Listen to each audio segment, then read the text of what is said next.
프랑스에 있는 미션 디모데 교회는 교회 내 차세대 지도자를 위한 훈련 과정이 있습니다. 일반 신학교하고는 물론 다르지만 신학교와 비슷한 3년의 교육 과정이 있습니다.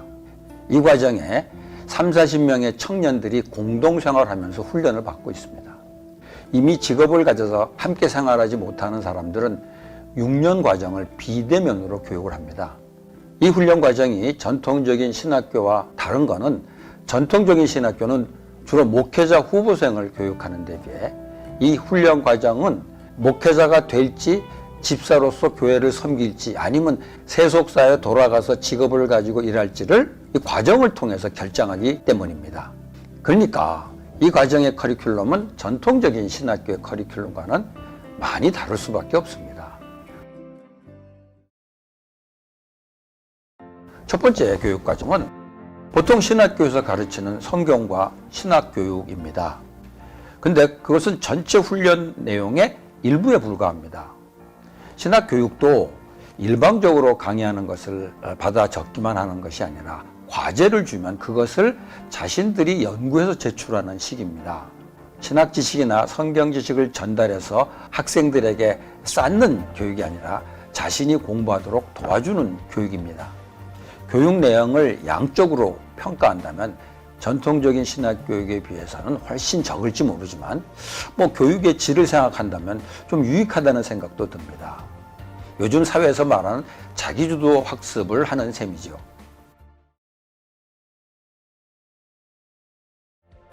두 번째 교육 과정은 일반 신학교에서는 볼 수 없는 노동을 통한 훈련입니다. 남자들은 하루는 노동, 하루는 공부. 여자들은 오전엔 공부, 오후에는 노동 이렇게 합니다. 이들이 하는 노동은 기본적으로 공동체의 삶에 필요한 노동입니다. 행정, 회계 같은 일에서부터 건물 수리, 가구 제작, 자동차 관리, 정원 관리, 식당 관리, 세탁 등 공동체 생활에 필요한 모든 일을 훈련생들이 담당합니다. 이것은 노동의 가치를 가르치는 기회도 되고 또 나중에 훈련 후에 직업을 선택하는 데도 아주 도움이 됩니다. 세 번째 교육 과정은 물질적 혹은 정신적, 영적인 도움을 필요로 하는 사람들을 돌보는 일입니다.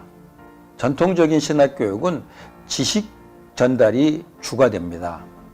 목회를 위한 교육조차도 강의를 통해서 전달되게 됩니다.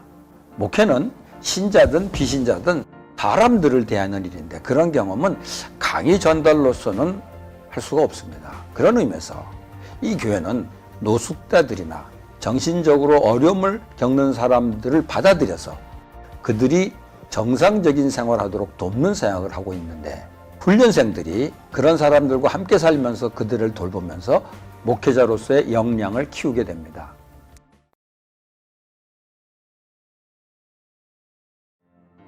네 번째로 가장 중요한 커리큘럼은 공동생활 그 자체입니다. 같이 먹고 자고 공부하고 예배드리는 생활을 하는 것입니다. 얼핏 보면은 예전에 카톨릭의 수도원 생활하고도 비슷해 보입니다. 한 청년에게 공동생활에서 얻는 유익한 점이 무엇인지 물었습니다. 그랬더니 좋은 친구들하고 항상 함께 지낼 수 있다는 것이 좋은 점이라고 했습니다. 그래서 이 공동생활 하는 데 따르는 안 좋은 점은 뭐냐고 물었습니다. 그랬더니 이 친구들과 항상 같이 지내야만 하는 것이 힘들다고 대답했습니다. 공동체 생활이 무언지를 가르쳐주는 대목입니다. 이 과정을 거치면은 아마도 인간관계 훈련이 저절로 되지 않을까 생각됩니다. 그리고 만일 이런 과정을 제대로 통과할 수 없다면 그런 사람은 목회자나 지도자로서 자격이 없지 않을까 생각됩니다. 이 네 가지 교육 과정은 전통적인 신학교육이나 우리 평신도를 양육하는 제자훈련 과정에서 볼 수 없는 것들입니다. 그런데 예수님이 제자들을 양육했던 과정이나 후에 사도 바울이 제자들을 양육한 것을 보면 그런 요소를 발견할 수 있습니다. 예수님은 제자들과 공동생활하면서 훈련하셨습니다. 그리고 그들에게 강의만 한 것이 아니라 약한 사람들을 돌보는 것을 보여주시고 그들에게도 그렇게 하도록 훈련을 시켰습니다. 바울 역시 브리스길라와 아굴라 부부와 함께 생활하면서 말씀을 가르쳤고 그들과 같이 텐트 만드는 일을 하면서 동역했습니다.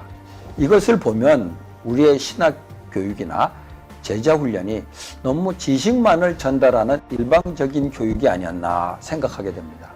그래서 우리 교회가 초대교회 정신을 회복하기 위해서는 신학교육이나 제자훈련에 예수님의 제자훈련과 초대교회 제자훈련을 회복해야 하지 않을까 생각합니다.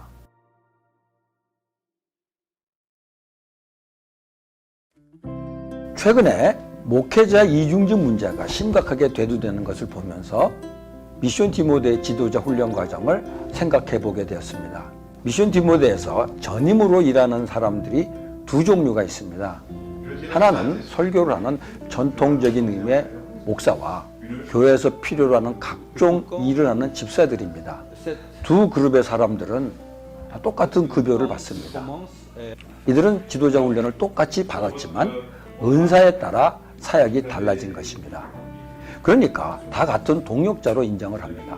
말씀으로 섬기는 것이나 다양한 일로 섬기는 것이나 다 하나님을 섬기는 것이기 때문입니다. 저는 이걸 보면서 베드로전서 4장 11절 말씀이 생각났습니다. 말을 하는 사람은 하나님의 말씀을 전하는 사람답게 하고 봉사하는 사람은 하나님께서 주시는 힘으로 봉사하는 사람답게 하십시오. 그리하면 하나님이 모든 일에 예수 그리스도로 말미암아 영광을 받으실 것입니다. 결국 목사와 목수가 똑같다는 말이죠. 그러나 그곳 사람들도 자기도 모르게 말씀 가르치는 일이 시설 관리하는 일보다 더 거룩하다고 생각하게 되는 모양입니다. 말씀 가르치는 목사도 그렇게 생각하게 되고 또 물리적인 일들 하는 집사들도 그렇게 생각하게 되는 모양입니다. 그래서 미션 디모데 교회는 전체 모임에서 주기적으로 이 부분에 대해서 생각을 환기시키도록 한다는 것입니다. 그렇기 때문에 목사들도 필요할 때는 얼마든지 물리적인 일을 함께 하고 집사들도 말씀으로 준비가 되었으면 설교도 합니다. 제가 잘 아는 장마르땡 목사는 전향적인 학자로서 물리적인 일에는 은사가 좀 없는 분입니다. 그러나 필요할 때는 그도 함께 일한다고 합니다. 또 저는 개인적으로 조셉이라는 평신도 의사 선생님의 설교를 좋아합니다. 아주 단순하지만 명쾌하고 분명하게 말씀을 설명해 주기 때문입니다. 이 교회를 보면서 요즘 한국교회 중요한 이슈 중에 하나가 된 이중직 목회에 대한 대안을 발견하게 됩니다.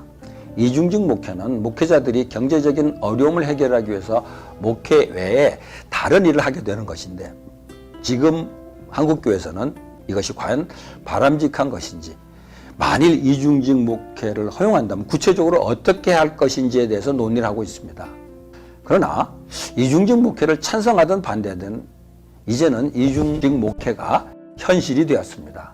그런데 현재 신학교에서 가르치는 전통적인 신학으로는 이중직 목회에 대한 신학적인 근거를 찾기가 어렵고 또 전통적인 신학교육으로는 이중직 목회를 준비할 수가 없습니다. 전통적인 신학교육은 전임 사역자만을 대상으로 했기 때문입니다. 이런 상황에서 신학교육은 지도자들이 이중 목회를 하도록 준비시키는 그런 교육으로 변해야 되지 않을까 생각합니다. 이를 위해서 미션 디모데 지도자 훈련 과정은 우리 신학교육에 좋은 대안이 될 수 있을 것 같습니다. 신학교육 과정에 강의로 대표되는 전통적인 강의는 좀 줄이고 그 대신 학생들이 자습할 수 있도록 지도하고 또 목회적 필요가 있는 사람들을 대상으로 목회 실습 훈련을 하고 또 은사에 따라 다양한 직업 훈련을 받도록 하는 것입니다.